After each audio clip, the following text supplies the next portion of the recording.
जैन साथियों, आज हम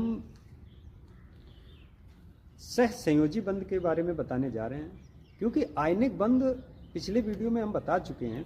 तो आज हम शुरू करने जा रहे हैं सह संयोजी बंध। एक्चुअल में जो कार्बन है, कार्बन की संयोजकता जो है या कार्बन का परमाणु क्रमांक 6 होता है।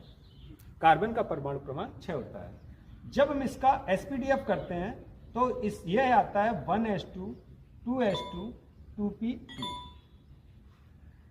इसका जब हम कार्बन का परमाणु बनाते हैं तो इसको हम इस प्रकार से बनाते हैं कि 6 प्रोटॉन नाभिक के अंदर रख देते हैं और यहां पर कितने कोष हैं, 1 और 2, और यहां पर 2 कोष हो जाएंगे।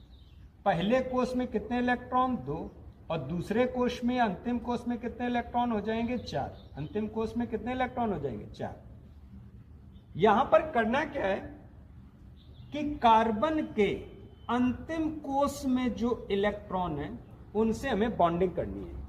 कार्बन के अंतिम कोष में जो इलेक्ट्रॉन है उनके द्वारा हमें बंध बनाना है। जिस भी तत्व से हम बंध बनाएंगे वो अंतिम कोष के इलेक्ट्रॉन से बॉन्ड बनाएंगे।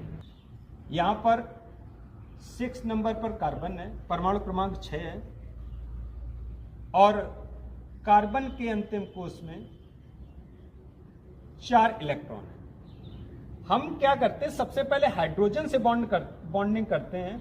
हाइड्रोजन के अंतिम कोष में 1 इलेक्ट्रॉन होता है। जब हाइड्रोजन का एसपीडीएफ करते हैं या इलेक्ट्रॉनिक विन्यास करते हैं तो हाइड्रोजन के अंतिम कोष में 1 इलेक्ट्रॉन है और कार्बन के अंतिम कोष में 4 इलेक्ट्रॉन है। कितने इलेक्ट्रॉन है, 4। यहां पर अगर हम आयनिक बंध पर आते हैं या हम इलेक्ट्रॉन का आदान प्रदान करते हैं तो कार्बन का यदि इलेक्ट्रॉन हम इस हाइड्रोजन को देते हैं तो हाइड्रोजन को अंतिम कोष में 2 इलेक्ट्रॉन होना चाहिए। इसका अर्थ है क्या, इसका डुप्लेट होना चाहिए।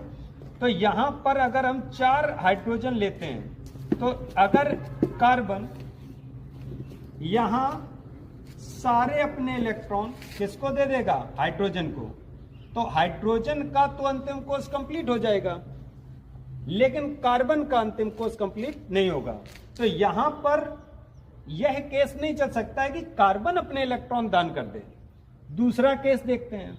कार्बन के अंतिम कोष में 4 इलेक्ट्रॉन है और होना कितने चाहिए, 8। कार्बन के अंतिम कोष में 8 हो और हाइड्रोजन के अंतिम कोष में 2 हो, तो हाइड्रोजन ने 2 यहां पर कंप्लीट कर लिए हैं।